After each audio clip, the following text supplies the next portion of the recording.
Hello students आज हम start करने जा रहे हैं क्लास 12th का मैथ, जिसका चैप्टर हम 5 स्टार्ट करेंगे। तो इस वीडियो में हम चैप्टर 5 का इंट्रोडक्शन आपको कराएंगे ताकि आपको एक्सरसाइज समझने में आसानी हो सके। तो स्टूडेंट्स आज की वीडियो हमारी बहुत अच्छी होने वाली है और आपके लिए बहुत ही लाभदायक होने वाली है। तो स्टूडेंट्स मेरा मानना है कि आप इस चैप्टर को स्टार्ट करने से पहले, एक्सरसाइज 5.1 करने से पहले आप इस वीडियो को जरूर देखें ताकि आपको एक्सरसाइज अच्छे से समझ आ सके। तो स्टूडेंट्स आइए हम स्टार्ट करते हैं अपना चैप्टर 5 का इंट्रोडक्शन। और चैप्टर 5 का इंट्रोडक्शन स्टार्ट करने से पहले मैं आप सभी से विशेष आग्रह यह करना चाहूंगी कि अगर अभी आपने इस चैनल को सब्सक्राइब नहीं किया है तो सब्सक्राइब कर लीजिए, क्योंकि ये चैनल आपके लिए बहुत ही महत्वपूर्ण होने वाला है। तो आइए स्टूडेंट हम चलते हैं अपने चैप्टर 5 के इंट्रोडक्शन पर। चैप्टर का नाम है कंटिन्यूटी एंड डिसकंटिन्यूटी। तो कंटिन्यूटी का आप मतलब जानते हैं कि जहां लगातार हो, चीज हमारी लगातार एक मैनर में चलती रहे, उसको हम बोलते हैं कंटिन्यूअस। ठीक है, अगर मान लीजिए कंटिन्यूअस का किस तरीके से ग्राफ बनेगा, इस प्रकार से, इस तरीके से ये चलता रहेगा, जहां पर हमें बिना हाथ उठाए हमारा ग्राफ बनता चले, वही हमारा क्या होगा, कंटिन्यूअस या कंटिन्यूटी।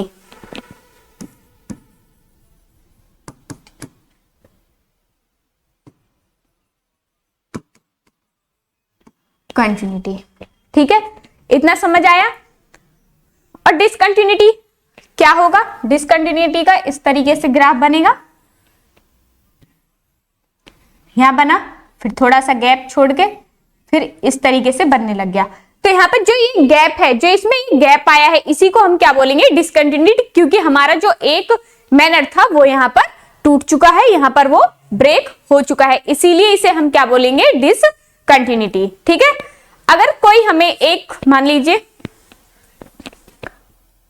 f(x), हमें एक फंक्शन दे दिया है f(x = x², ये हमारे किसके इक्वल होता है, y के इक्वल होता है, ये आपको पता है। तो इसमें हम किस तरीके से वैल्यू रखते हैं, ये आपने 12th 8th या आपने 11th में भी पढ़ी होंगी, x और y इस तरीके से। अगर मैं x की वैल्यू 1 रखूं तो y की वैल्यू भी हमारी क्या आएगी, 1 आएगी। ठीक है, अगर मैं इसी में x की वैल्यू 2 रखूं तो y की वैल्यू क्या आ जाएगी, 4, क्योंकि 4 का क्या हो जाएगा, यहां पर स्क्वायर हो जाएगा। ठीक है, अगर मैं यहां पर x की वैल्यू 3 रखूं तो ये क्या हो जाएगा, 9। इस तरीके से हमारा ये ग्राफ बनता हुआ चलेगा। ठीक है, इस तरीके से हम x और y की वैल्यू फाइंड करेंगे और फिर हम ग्राफ बनाएंगे। एक और मैं फंक्शन आपको समझाती हूं। मान लीजिए अगर हमें y = या f(x) = हमें दे दिया मोड x की वैल्यू दे दी। ठीक है, मोड के अंदर है ये हमारी वैल्यू। अगर यहां पे मैं x की वैल्यू -1 रखूं, पहले बना लेंगे इस तरीके से, x और y है, 3 वैल्यू निकालो या 2 वैल्यू निकालो, आपकी मर्जी है। ठीक है, अगर मैं यहाँ पे x की वैल्यू -1 रखूं तो ये y की वैल्यू क्या आएगी, +k1 आएगी, क्योंकि मॉड के अंदर क्या हो जाएगा, माइनस की वैल्यू भी जब हम बाहर निकालते हैं तो किसकी निकलती है, प्लस की निकलती है। इसी प्रकार अगर -2 रखूं तो यहाँ क्या बनेगा, 2, और -3 रखूं तो यहाँ पर +3। और इसका ग्राफ कैसे बनेगा फिर ये देख लीजिए, इस तरीके से।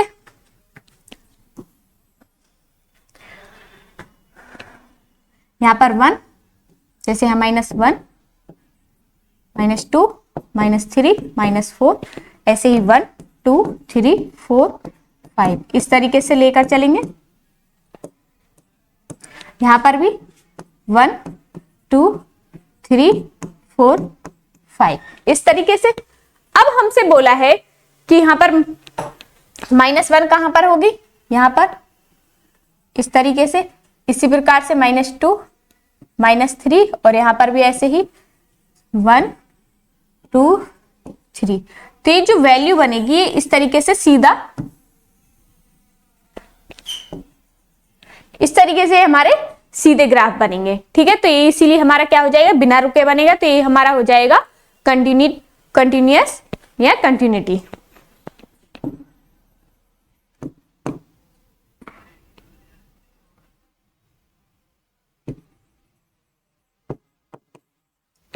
ठीक है, इतना क्लियर है। नेक्स्ट चलते हैं। एक इस टाइप के क्वेश्चन आपको देखने के लिए मिलेंगे। F X is equal to 1 2 if X और 0 इफ एक्स देन 0। ठीक है, इस तरीके से आपको क्वेश्चन देखने को मिलेंगे। तो इसमें आपको क्या करना है, अब देखना, एक बार तो यहां पर हमारा 1 आ जाएगा। पहले तो हम इसे बनाएंगे -1 -2 1 और 2 इस तरीके से। अब हमें दिया है एक बार 1, तो 1 की बात सीधी सी बोला है, एक फंक्शन में बोला है जो 1 होगी वो हमारी वैल्यू क्या होगी, लेस देन 0 से होगी। तो लेस देन 0 का मतलब -1, तो यहां पर लगा देंगे, ओपन ब्रैकेट बनाएंगे यहां पर, और यहां पर लेस देन ग्रेटर देन 0, तो यहां पर हम क्या ले लेंगे 2, इस तरीके से बनेगा, और ये इस टाइप से। ठीक है, x और y आप जानते हैं, ये x है, ये x डैश है, ये y है, और ये y डैश है। इस तरीके से आप इसको करेंगे। पर एक होता है हमारा लिमिट हमें रखनी होती है, जैसे कि कोई भी हमें एक फंक्शन दिया हुआ होता है, एक तो टेंड्स टू होता है, एक अप्रोचेस टू होता है। अप्रोच का मतलब है जो भी हमें लिमिट दी हुई है वो हमारी, या तो जैसे कि आपको कहीं कहीं दे दे लिमिट 2, तो ये दी हुई है, तो ये या तो हम माइनस लेंगे मतलब 2 से कम लेंगे, या फिर हम 2 से थोड़ा ज्यादा लेंगे, या फिर लिमिट 2+। ठीक है, इस तरीके से हम लेते हैं, क्योंकि इसमें हमारा जो ये लिमिट दी हुई होती है वो उसका मतलब होता है कि ये हमारे अप्रोक्सीमेट 2 के करीब है। ठीक है, या तो ये ज्यादा है या फिर 2 से कम है। इस तरीके से हम इसको लेकर चलते हैं। इतना समझ आया? ये कभी भी इक्वल टू 2 नहीं होती है, ये ध्यान रखना है आपको। तो इसमें एक और जैसे कि लिमिट एफ एक्स, एक होता है x3, और एक होती है लिमिट x से 3 माइनस के और एफ एक्स, और दूसरी होती है लिमिट x3+ और एफ एक्स। जो भी हमें फंक्शन दिया हुआ होगा एक बार इसको लेकर चलेंगे, फिर दूसरी बार इसको, और तीसरी बार इसको। अगर ये तीनों हमारी इक्वल आती हैं तो ये हमारा क्या हो जाएगा, कंटिन्यूअस। अगर इसमें 2 इक्वल आए और एक डिफरेंट आए तब भी ये क्या हो जाएगा, डिसकंटिन्यूटी। ठीक है, ये ध्यान रखना है, इसमें ये बात महत्वपूर्ण है। अगर इसमें से एक भी वैल्यू अलग अलग आ रही है, मान लो इसकी 7 आ गई, इसकी 3 आ गई और इसकी 4 आ गई, ये तो पता चल रहा है देखने में सीधा सीधा ये क्या है, डिसकंटिन्यूटी है। अगर इन्हीं को मैं 7 7 कर दूं तो ये क्या हो जाएंगे, कंटिन्यूटी। ठीक है, अगर इसमें एक 9 है और 2 7 7 है तो भी क्या होगा, डिसकंटिन्यूटी होगा। ये ध्यान रखना है आपको। ठीक है, कि आपको जानने योग्य बातें थी जो मैंने आपको बताई हैं। जैसे कि मैं आपको एक क्वेश्चन भी इसमें बता देती हूँ, जैसे कि एक एफ एक्स इक्वल टू आपको दिया हुआ है x+2 इफ x1 क्या है, x से ग्रेट x स्मॉलर देन 1 और 0 है, तो इफ x इक्वल टू 1, और एक है x-2 if x greater than 1। ठीक है, इतना समझ आया? अब इसको हम कैसे करेंगे, पहले तो एफ एक्स इक्वल टू 1 रख लेते हैं। F X equal to limit equal to 0, और इसकी लिमिट क्या है, x इक्वल टू 1, क्योंकि 1 इक्वल टू क्या है, 0 है। एफ एक्स की वैल्यू क्या है, यहाँ पर 0 है। इतना समझ आया? दूसरे में हम लेके चले लिमिट x1 माइनस के, मतलब जहां पर हमारा 1 कम है, तो एफ एक्स कौन सा होगा वो हमारा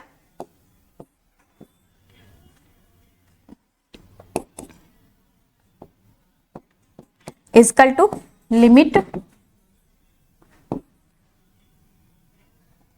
x 1 माइनस के, और एफ एक्स हमारा क्या है जहां पर कम है x प्लस 2, तो यहां पर अभी इस वैल्यू को रख देंगे तो क्या बचेगा 1 प्लस 2, तो क्या आ गया 3। इसी प्रकार से दूसरी लिमिट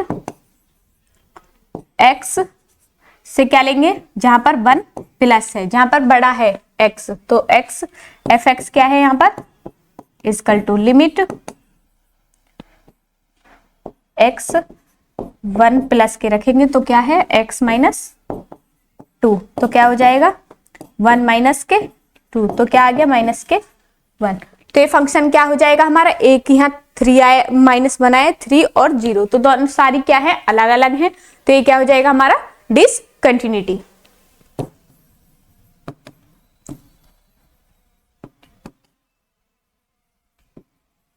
डिसकंटिन्यूटी, ठीक है, इतना समझ आया, यहां तक क्लियर है।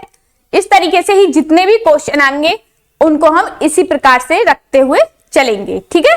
ये तो आप जानते ही हैं अलजेब्रा ऑफ कॉन्टिन्यूअस फंक्शन।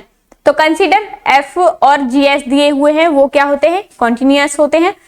अगर हम इन दोनों को प्लस करेंगे तो ये किस पर आएंगे, एक्स इक्वल टू सी, कोई भी वैल्यू होगी वो क्या आएगी कॉन्टिन्यूटी आएगी। इसी प्रकार अगर दोनों फंक्शन को हम माइनस करेंगे तो भी कॉन्टिन्यूटी आएगी, और अगर दोनों की मल्टीप्लाई करेंगे तब भी ये कॉन्टिन्यूटी रहेगी। अगर इनका डिवाइड करते हैं तो भी ये क्या होगा कॉन्टिन्यूटी होगा, लेकिन ये क्या होंगे नॉन इक्वल टू 0 के होंगे, ठीक है, ये ध्यान रखना है।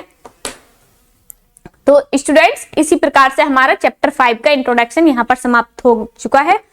तो जो मैंने आपको यहाँ पर एग्जाम्पल और जो थोड़े बेसिक बातें मैंने आपको बताई हैं, मुझे पूरा विश्वास है कि ये आपको क्वेश्चन करने में हेल्प जरूर करेंगी। अगर आपको इन जो मैंने आपको इसका इंट्रोडक्शन दिया है इससे थोड़ी भी मदद मिलती है तो आप इस चैनल को लाइक और सब्सक्राइब करना ना भूलें। स्टूडेंट्स आज की वीडियो में बस इतना ही, मिलते हैं नेक्स्ट वीडियो में, तब तक के लिए धन्यवाद, नमस्कार।